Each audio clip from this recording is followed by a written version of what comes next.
Hi everyone! I want to give out some advice this week for people who are just starting out with ink drawing, whether you've done pencil drawing in the past or you're absolutely new to this. It's helpful to know which supplies to get and then what the basic techniques are so you even know how to follow those tutorials that I might be posting. And then after that, I'll just give some advice on resources and inspiration to keep you going and to develop that habit and get better over time.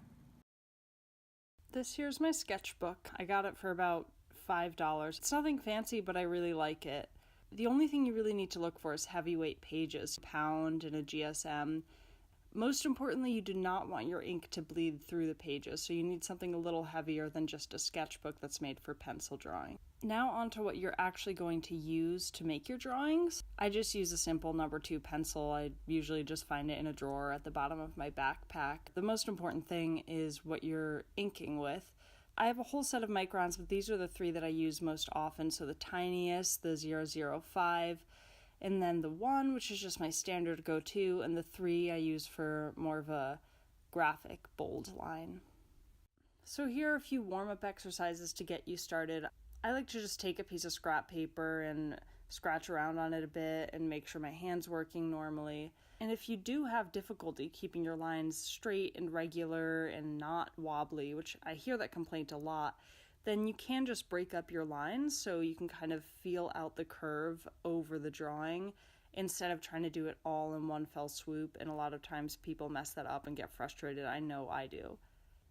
So this is a big mistake that people tend to make in the beginning, and that's keeping your lines too flat.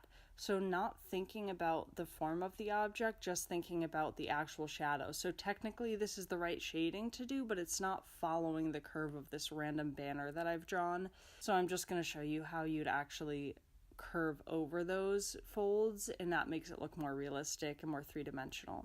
I'm going to draw a little cube here just to show the basic technique, and that's starting off with hatching, so lines in only one direction and covering up every area that will have any tone, then coming in and adding a second layer to make certain areas darker.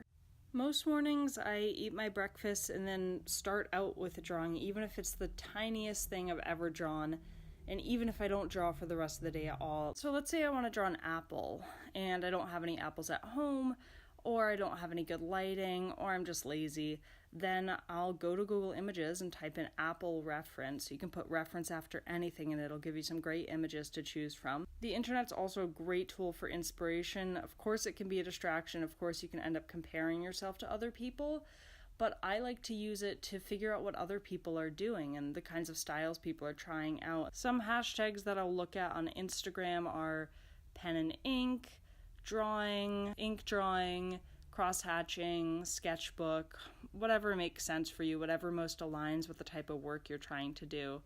I actually look at other people's work right before bed, so it's kind of sitting in my mind overnight, and then I wake up feeling so inspired to do my own art.